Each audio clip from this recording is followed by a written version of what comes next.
Evidence of experts.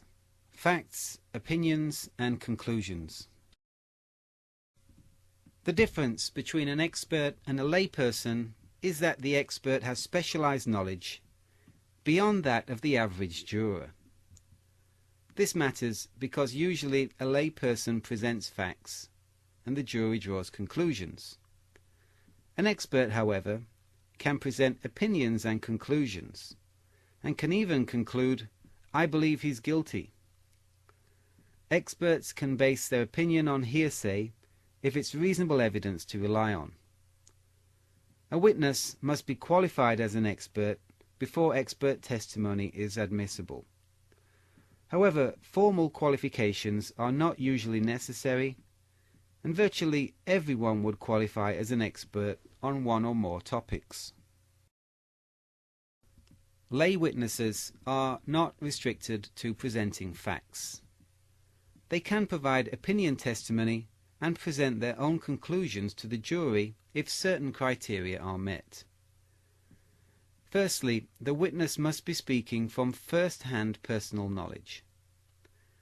Secondly, the testimony must be helpful to the jury on a disputed issue in the case.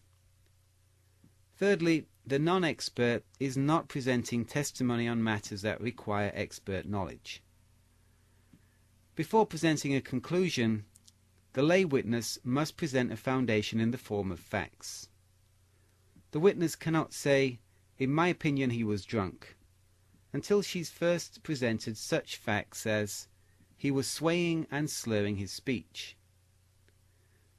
With such a foundation, the layperson can opine about matters such as the person's height, weight, sanity, state of sobriety, but can't present opinion on expert matters beyond the knowledge of an ordinary person or juror. Unlike testimony from non-expert laypersons, expert testimony does not have to be drawn from personal knowledge. The expert does not have to witness the murder or visit the murder scene, but can testify after analyzing evidence gathered there. The expert isn't even required to actually see the evidence, but can be asked to draw conclusions and opinions from a hypothetical fact pattern presented by the attorney at trial. Expert opinions can be based on evidence, such as hearsay, that is inadmissible in the court. An expert is also allowed to draw conclusions and opinions that would be inadmissible from a non-expert witness. Before expert testimony is admitted, it must meet 5 requirements. Firstly, the topic must require specialist knowledge. It must be beyond the scope of a regular juror. If the topic is something that a regular person can understand and analyze, such as the meaning of a common word in the English language, then expert testimony is not admitted. The role of the expert is to assist the jury to reach its own conclusions, not to instruct them.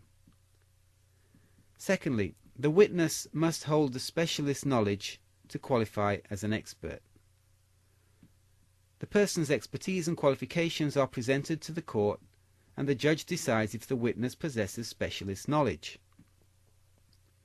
The bar is set very low. Formal education is not necessary. A person that has spent years smoking marijuana can testify as an expert in identifying Colombian strains of marijuana and distinguish from those grown in the United States. Thirdly, there must be sufficient basis for the expert to draw conclusions. Adequate facts must be available to support the expert opinion. Fourthly, the conclusions must result from relevant and reliable methods. As we will see in a subsequent slide, scientific evidence must be the result of generally accepted methods. Finally, as with other forms of evidence, the probative value must outweigh the risk of undue prejudice. If all these 5 requirements are met, expert testimony is admissible. In any field, there are always a number of scientists, operating on the fringe or even outside the scope of the mainstream scientific community. Finding an expert to testify for money is not difficult. The court has to determine when scientific evidence is so far outside the mainstream scientific thinking that it's inadmissible in court. The old rule, still current law in California and other states, requires that the scientific test or technique employed by the expert must be generally accepted in the scientific community.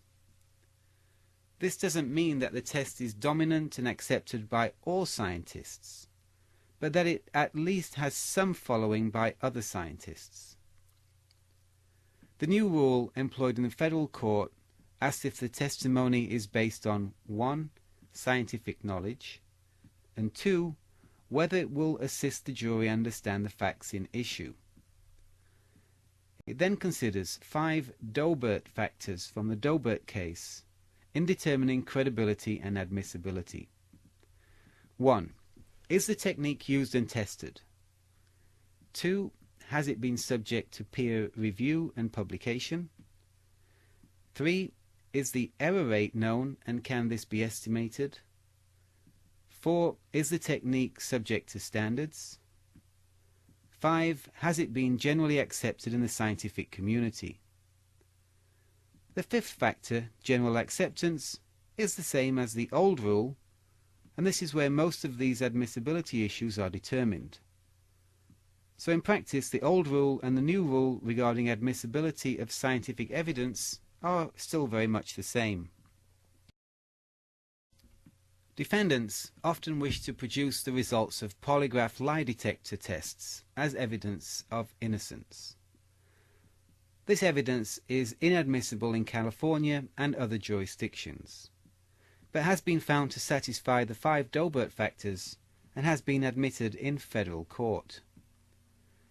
Polygraph test results offered by the defendant are admitted in federal court if notice is provided to the state prosecutor, the state prosecutor has the opportunity to conduct similar tests, and the evidence is only to corroborate the defendant's testimony and defend against impeachment. Expert opinions on guilt or innocence, the ultimate issue before the jury, are now allowed in federal court if they're helpful to the jury. So an expert can opine on the ultimate issue and say, I believe he's guilty. But the expert is not allowed to say, you should find him guilty, and should not tell the jury what conclusions to reach. The expert's role is to assist the jury, not to instruct it on the decision to make. An expert opinion on the ultimate issue used to be inadmissible under common law. Although now admissible in federal court, it could be rendered inadmissible on grounds that it's not helpful to the jury. There is an exception.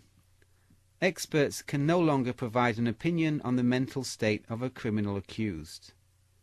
The expert cannot say he had intent or he was temporarily insane.